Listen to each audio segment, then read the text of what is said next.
Welcome to a little episode of Married with Video Games. Another little episode. I'm your host, Matthew. I'm your host, Christina. I'm very confused right now. Me too. But we're doing an impromptu Married with Video Games on the Stellar Blade demo and our first impressions of Final Fantasy VII. I don't know, maybe I'm midway through the game already. I believe you're about halfway through. So more than first impressions of Final Fantasy VII. So Final Fantasy VII thus far.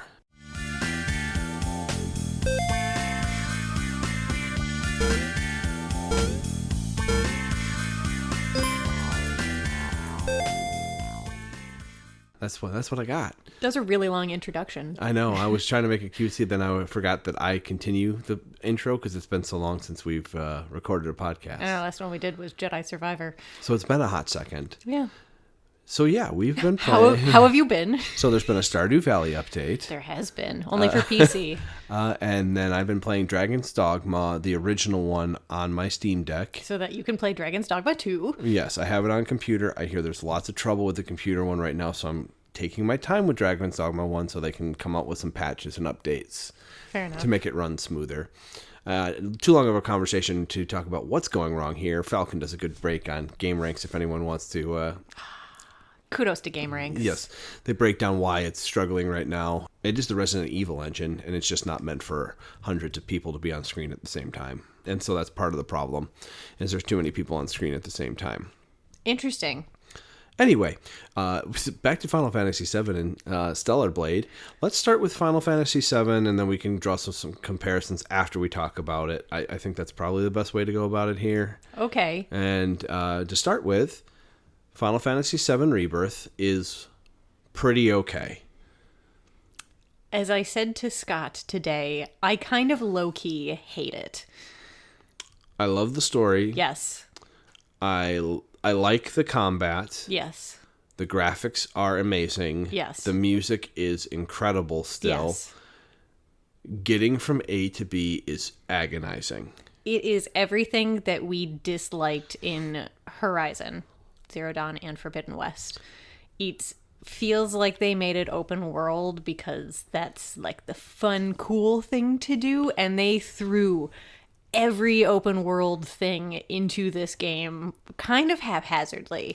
So Final Fantasy VII, the original, was one of the first open world RPGs, and it was, when you start it, it's limited open world, so you get out of Midgar, you start roaming the map, and you're like, oh, this is a big game. Mm-hmm. And then gradually, as you play through, it opens up more, and then your traversal gets more diverse, so you can go back and forth to places easier. And then it fully opens up towards the end of the game. You get the airship, the High Wind eventually, and then you get to travel around the world in the High Wind. You assume that's not going to happen in this game, correct? Because they're making it 3 games.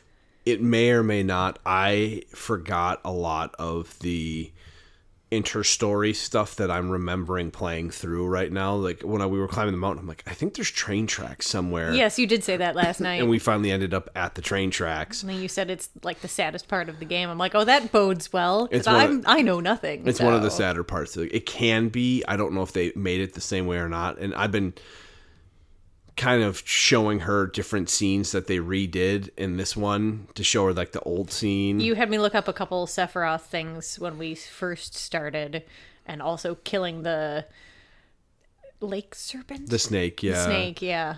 Yeah. And what that was in the original game and what it turned into for this one. Yeah, in the original one, you just get a chocobo and run past it, and then you don't fight it till much. You can come back and fight it later. Yeah. But you do encounter the dead one on the pike. Yes. I do like what they did with this version. It was a fun boss fight. Yeah. It wasn't overly tough. Well, I meant the Sephiroth murdering it. And... Oh, yeah. Yeah, you just don't ever see him. You just kind of see him in the distance ahead of you the whole time. He never really comes back, except for when he drops Genova on you on the ship. That was fun, too. Yeah, that was kind of creepy. And that was one of those things that I forgot about as well. And then it happened, and I was like, oh no. Yeah, halfway through playing, was that where you played more of Queen's Blood? And you're like, wait, isn't this where Sephiroth drops Jenova? And I'm like, excuse me? And then, yeah, it happened. Some of the stuff is coming back to me. They drew out sections to add length of time, and some of it's cute and fine, but most of it is just killing me. Every single thing is a minigame. Yeah, there's a lot. There's a lot of it. It is too much. There's way too much minigame. And Chadley kills me a little bit, Chadley's too. really annoying. But just going back to the mini games, like you got to the Costa del Sol, and even to like progress to the next part of the main plot, you had to play 3 mini games on a dating adventure, and it's like I just want to keep playing and get my Moogle medals. Like I like my Moogle medals, and I like the Moogles. They didn't have Moogles in the original one, and there's Moogles in this there's game. a lot of fun, but like you had to play those mini games to get bathing suits so that you could go on the beach. Like just let me buy the bathing suits. Let it be a Zelda game. Yeah, I want to buy my bathing suit and move on. Yes. There's a lot of stuff. Again, the traversal on the map is beautiful. Mm-hmm. I like Riding the chocobo stops. Yeah, the chocobo stops. Riding chocobos is fun. There's a lot of good that's just interlaced with open world BS that I don't enjoy. Do you think it's because this is the second of 3 games and they know they kind of have to draw this game out to get a third game? Like it's too much of... I know nothing, but it feels like this game and the next game are like too much to be able to combine into just one game, so they're kind of padding this game out to justify 3 games. I think they padded out too much. Yes. They didn't need to pad out this much to really draw out, but I also think they don't want people grinding the old school way of old RPGs where you would run around fields for an hour killing monsters, hunting boars in the forest. Yeah, literally, that was the goal, is you would level up your characters before you progress. Otherwise, some areas were too difficult. Yeah. So you would grind out some levels. I mean, I did that when we played Earthbound. Mm-hmm. So. And you did that a little bit in Starbound. Not Starbound. What am I talking about? Sea of Stars. Starbound. Starbound is an actual game. Oh, okay. But it's not what I was thinking. Sea of Stars. Yes. You did that a little bit in there, too, to level up your character Yeah. and be strong enough to go through some encounters.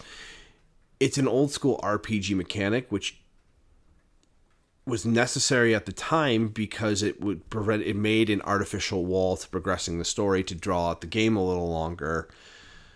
So now they're trying to fill that gap, and I just feel like they did it incorrectly. I felt like the first one did it a lot better when you were just playing through the story and enjoying the story. They had some mini games, they had some other stuff, but a lot of the filler and the combat, you leveled up progressing through the story, and this one they couldn't do it quite the same. Is it because you were basically confined to Midgar? Yeah, and so like you were on linear paths for the most part. You went to different sectors, but that's about it. Yes, I also feel the movement in the fields is very clunky and it's so not smooth. clunky. And so that part of that is what's irking me a little bit. You had to use the potty the other night and handed me the controller and said, find the other treasure chests in this cache area. Yeah. And it was awful trying to like climb things and maneuver. I'm sure if I actually like played the game, I'd get used to it, but it was not like moving in Zelda or... It didn't feel natural or fluid or anything. So it's like... It's clunky. It's very clunky. So they did a lot of things right, but they did a lot of things really wrong. And so the problem is, this open world is for some people. Yes. Some people like this stuff. They like seeing the points on the map. They like visiting every point of interest. And to be fair, I've been visiting them all because I love Final Fantasy so much that I'm just doing it. Yes. But I hate this kind of open world. Yes. You got very overwhelmed in the first area, and you're like, I can't do everything on the map. It's what happens in the Horizon games. There's too many spots on the map, and your ADHD just kind of like Explodes. can't handle it. But, and that same token, because you love Final Fantasy so much, you did every single thing in that first section before we moved on. And the second section, and I did everything in Costa del Sol that I can do. Yeah, for right now. But I've been enjoying the railroad, literally and pun intended, when they force you into a specific party and they make you play through a section. Yes. That party. Last night was enjoyable watching you play that section. And I'm going to enjoy the mines that we're going to do later tonight. The all-new minecart rail system. Yes. I'm actually going to enjoy this section because you're playing with some characters, you're moving through, and it kind of pigeonholes you into what party you have to use. Yeah, that is kind of nice. It's nice to have that, this is what you're doing right now. Yes. And the first game did that a lot, where you didn't really pick your party. It was auto-chosen for you 95% of the time. Mm-hmm. You didn't get to swap between people. It was just, here's your party. And I guess you only really switch between them in the open world. For the most part, for the bosses, they're predetermined still, it feels like. Yeah, it does kind of feel like that. So I'm complaining a lot. This game is still like an 8, 8.5 for me. It's a 7 for me right now. It'll probably go closer to an 8 when we get farther. When you get through the rest of the story, once you get to the Gold Saucer, you're going to go, oh, okay, I like this. And I'm probably going to make you play every mini game in the Gold Saucer because they were a lot of fun. I am the piano player for this. Yes, so the piano sections are cool, and I like watching you do those. Yes, those were fun. Because you freaked out when you found the first one and were really bad, and then I was really bad for the first half of it, and then something clicked. I'm like, oh, it's like Rock Band, and then got a rank A immediately after that. Yeah.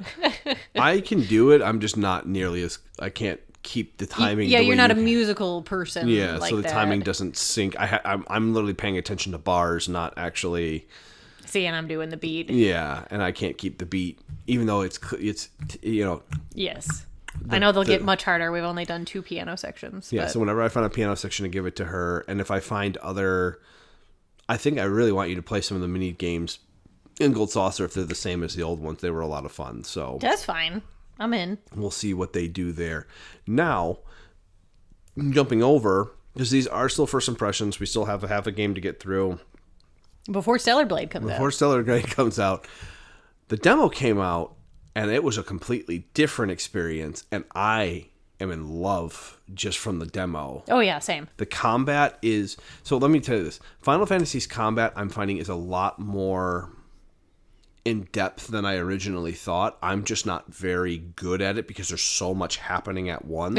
It's a little overwhelming at times, But yeah. you can perfect block in that one, too. It's just you have to really pay attention to what's going on. So it's very involved. There's a lot of button presses, combos you can be doing, and I forget that I have them most of the time. Fair.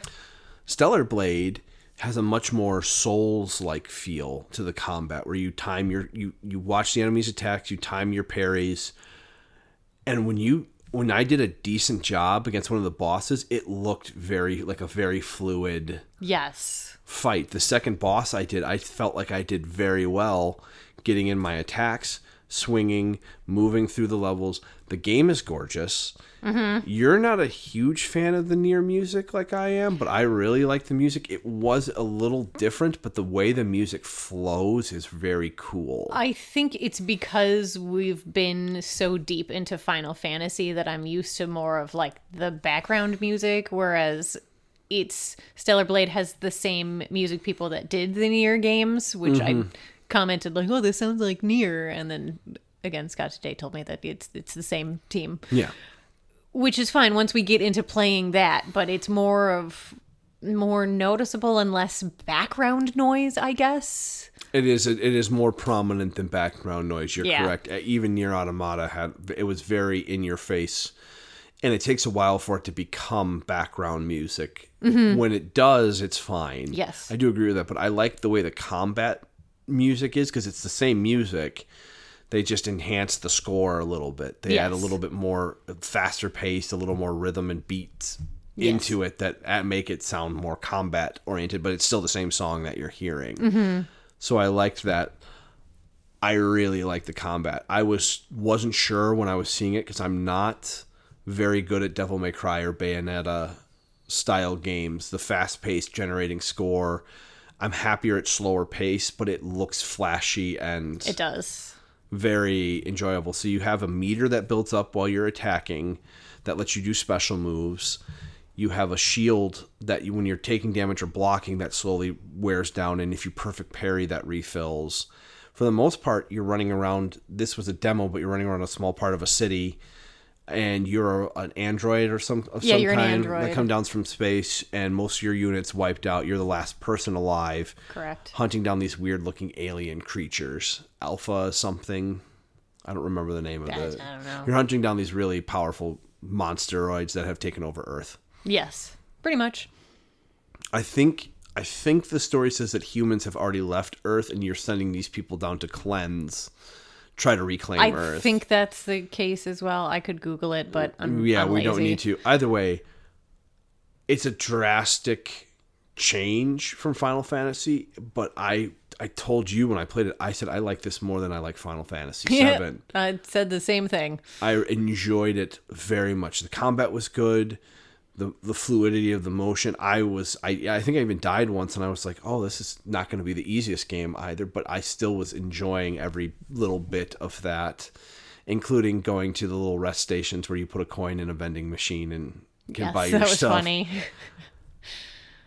From a demo, I was shocked. Yeah. And I think the internet is all kind of lighting up about how good the demo was and how much people are enjoying it. I didn't do the boss rush at the end or the extra boss. Once you beat the demo, the extra boss becomes available that you can play. I didn't do that, but I'm kind of just waiting and letting, because I want to, when it comes out, I'll just play the game at that point. Yeah, that's fine. It comes out at the end of April. So we're trying to beat Final Fantasy VII. I'm not going to be doing the hard mode or going for a platinum. You're not going to platinum it. It's not COVID, and we have a child. It's not COVID, we have a child, and I'm not enjoying it as much as I'm enjoying the first one. Now, to be fair, the music is incredible. Yeah, the music is... you pulled something up last night. Dun, dun, dun. Dun, dun, dun. Dun, dun, dun. And like you even played the first 5 seconds of the original. I'm like, oh yeah, that is exactly the background noise that they have going on. But it's just different. Orchestral now, and it's so nice. Yeah, to hear the old one, and it's really nice to hear the difference in the songs, but how true they kept to it. Yes. So we sound like we're dissuading you from playing the game. This might be your open. If you like Horizon Forbidden West in terms of how the open world map is, you'll love this game. This is your game. The combat is very different, but the game itself, it's well made. It is a well made game. I just don't like 100,000 mini games anymore, and I don't like 1,000 points of interest on a map. Breath of the Wild has ruined open worlds for me. It's the vibe that I'm getting from you playing Final Fantasy Rebirth is kind of how I felt playing Tears of the Kingdom. Like, it was so overhyped that it's kind of a little bit of a letdown compared to the first one. Like, it's still really, really good for what it is, but it's just kind of like... I can see why I even see why people say it's better than Breath of the Wild. I can fully understand why people say that. Yes. I think, one, I played too much Breath of the Wild. Yes. Two, but even I was talking to Dave, and he's like, after Tears of the Kingdom, no other game, like, he pushed Breath of the Wild out of his top 5 because of that one. And for me, it's still Breath of the Wild is probably my favorite Zelda now. Yeah, I'd agree with that. I'd say it's my favorite one just for how revolutionary of a game it was, including the Zelda aspect, and for a Zelda game at the same time. It revolutionized open worlds and Zelda at the same time. Oh, man. Tears of the Kingdom was fantastic. Watching it, I was just kind of glossed over for it, most of it. I feel like that's what you were in Final Fantasy until you hit to a story point, and then I'm paying attention again. That, and when you went into the cavern for the first time, or the abyss, or whatever. The Underdark. Underdark, yeah. Whatever it was called. I almost just said the dark place. So let's just throw every other video game in there. Alan Wake's wandering around. Wake. Yes. Alan Wake. I said that last night with the hooded guys that's that you walked past. That's actually what they say. That's what people are missing. And I really wish they did that for one. Just like one of them says, Wake. It would be really funny. And I think they would go for it too. I don't know. So, yeah, our early impressions, it's like an 8.5 for me. The Stellar Blade demo was a 9. Yeah, I'd give it an 8.5.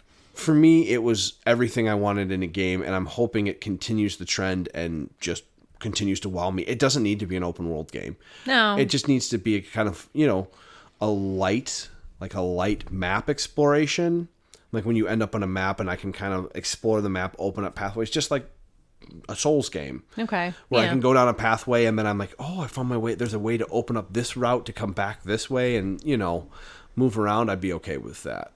I like exploring and finding different pathways in those games. So that's what I'm looking for. Though Elden Ring was open world and they did that very well. They sure did. That comes out in June. Yes, that is going to be hell. I'm going to hold off on that one. I do want to play it, but No Rest for the Wicked comes out this month. Oh yeah. The alpha, so it is not couch co-op though. So Dang it. we're gonna figure this out. If they do cross-platform, we'll figure it out. Man, I know. that's such a bummer. I wanted to do couch co-op with know. you. That could have been our Diablo 4. I know. It's gonna be 4-person co-op though, so it may allow you to play online couch co-op, but we'll have to see what they require and don't require. That's fine. We just said 2 games that we have to play and finish before that one comes out. So yeah, so we have way too much stuff going on. Anyway, I just figured I'd put that out there. Sad face. So yeah, that's all I got. We just wanted to give you some first impressions, give you some idea of we are alive. We are still playing Alive, games. not so much well, but alive. We're alive. We are playing video games still. I'm still enjoying video games. I'm trying to get through Final Fantasy VII it's a more little than it's slower. And then there's been some nights where you've been on call a lot, so you don't want to like sink yourself into Final Fantasy and then get called out. And also Stardew Valley 1.6 update. So I make you play that on the occasion. It came out on PC. The other consoles hasn't come out yet, so have to play on the Steam Deck. She has to play on the Steam Deck. Shucks, you have to play Stardew Valley. My character's name is Wake on Bright Falls Farm, and my cat is Mr. Door. We don't have a problem, I promise. There's no problem in this household. As I look at our Coffee World sign. Coffee World sign next to the coffee. Yes. We're ready. Come on, Alan Wake 3. Alan Wake DC. Please. DC? DLC. DC. Alan Wake in DC for DLC. In DC. Oh, okay. We are at Gaming Marriage on Twitter. Gamingmarriage at gmail.com. And send us messages. Yes. If there's games you want us to play, we probably don't have time for them, but let us know what you think. If you would like more of these mini-sodes, it's like 22 minutes. Mini episodes of updating where we are. This was fun. It was something different to do. We're just kind of off the cuff. As you could tell by my intro, it was terrible. I'll get better at my off the cuff intros, everybody. That's fine. All right, everybody. Have a good one. Bye.